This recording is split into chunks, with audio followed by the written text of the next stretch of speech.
السلام علیکم اسٹوڈنٹس، کیسے ہیں آپ لوگ؟ آج میں حواس خمسہ کے بارے میں آپ کو بتاؤں گی۔ حواس خمسہ کیا ہیں؟ یہ اللہ تعالیٰ کی بے شمار نعمتوں میں سے 5 اہم نعمتیں ہیں۔ خمس عربی زبان میں 5 کو ہی کہتے ہیں، جبکہ حواس جو ہے وہ حس کی جمع ہے، ٹھیک ہے؟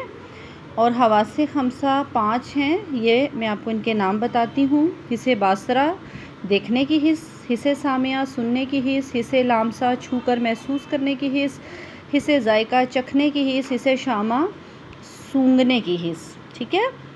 یہ آپ نے سائنس میں بھی پڑھا ہوگا، جو ہے 5 سینسز جو ہیں ان کے بارے میں۔ اسی طرح یہ اردو میں ان کو حواس خمسہ ہی کہتے ہیں، ٹھیک ہے؟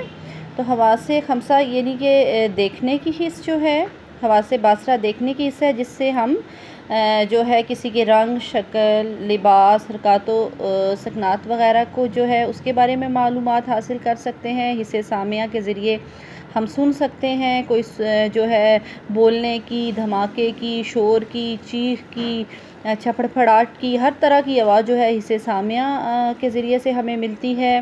حس لامسہ جو ہوتی ہے وہ چھونے کی کیفیت کو کہتے ہیں، کہ کسی خاص چیز کو آپ چھو رہے ہیں تو آپ کو پتہ چلتا ہے کہ یہ کیسی ہے، نازک ہے، گیلی ہے، گرم ہے، ٹھنڈی ہے، سخت ہے، ملائم ہے، اس طرح یہ ساری معلومات حس لامسہ سے ملتی ہیں۔ حس ذائقہ جو ہے چکھنے کی حس، یعنی اللہ تعالیٰ نے ہمیں جو زبان کے ذریعے چکھنے کی حس دی ہے، یہ حس لامسہ حس ذائقہ سے ہمیں ملتی ہے۔ جیسے کہ ہمیں پتہ چلتا ہے کہ کوئی چیز کڑوی ہے، میٹھی ہے، کھٹی ہے، ٹھنڈی ہے، گرم ہے، یہ سب حس ذائقہ سے ہمیں معلومات جو ہیں ملتی ہیں۔ حس شامہ سونگھنے کی حس، یہ حس ہمیں اللہ تعالیٰ نے دی ہے کہ ہمیں جس کے ذریعے پتہ چلتا ہے کسی خوشگوار بو کا، ناخوشگوار بو کا، اچھا کسی جگہ پہ جو ہے وہ خوشبو بھینی بھینی ہے، کہیں پہ بساند ہے، اور یہ سب چیزیں جو ہیں وہ ہمیں حس شامہ کے یعنی سونگھنے کی حس کے بارے میں بتا دیتی ہیں، ٹھیک ہے؟